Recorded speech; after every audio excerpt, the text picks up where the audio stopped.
WGN investigates the end of the line for a cop and his unlikely career path. As WGN's Ben Bradley reports, the South Suburban officer knows what it's like to be on both sides of the law.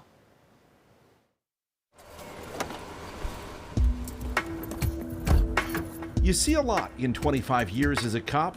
Little did I realize that I was going to end up serving this community in which I grew up in. Brian Dorian has seen more than most. No one could have faulted you if you had said, I'm done with law enforcement after how they treated me.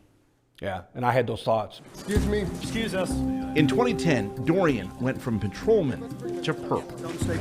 Brian, what do you have to say to all the people who believed in you? A series of shootings along the Illinois-Indiana state line that killed one and injured others led to a frantic investigation for a suspect dubbed the Honeybee Killer because a survivor said he had asked about bees before opening fire. Jim, can we talk to you a second, Jim? Will County law enforcement quickly zeroed in on one of their own, a Linwood cop they branded a murderer.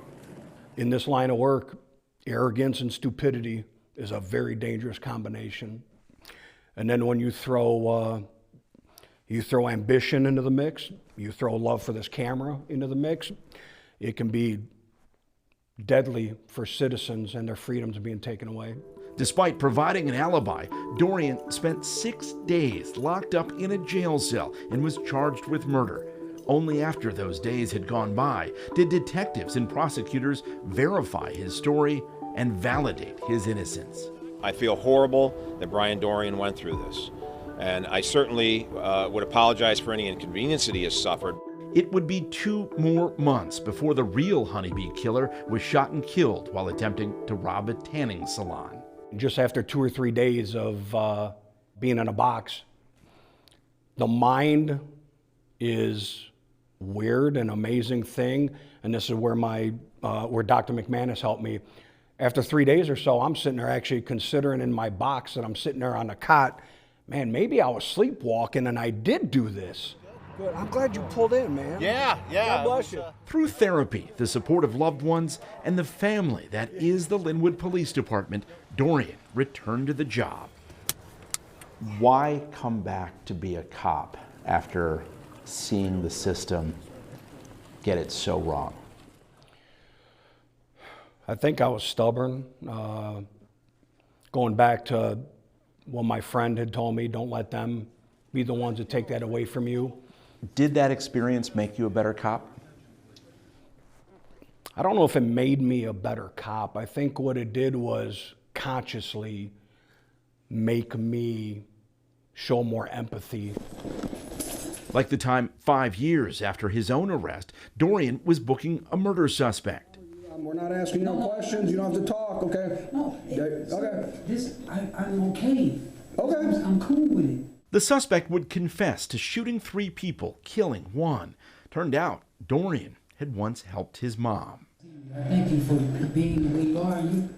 You're welcome. Hey, I don't know if it means anything to you. When I lay down tonight and go to bed, I'll say a prayer for you. All right, bro? Brian's one of the only officers I've ever met that could walk in the lockup, talk to a prisoner that's having a bad time, and tell them, I understand what you're going through, and truly mean it.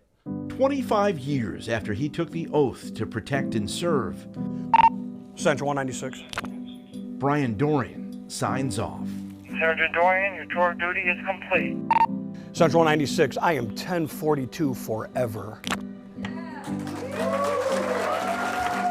With those who got him through the toughest times, once again, there to serve as his backup. During our sessions, I never thought I would see 20 years, let alone 25.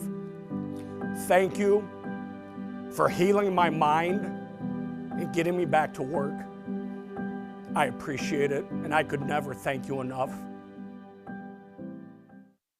Dorian sued Will County for his wrongful arrest and received a relatively small settlement, $126,000. Perhaps it was a blessing in disguise because it meant Dorian went back to work, ending his career not as a victim, but a decorated police officer who wore his badge with honor.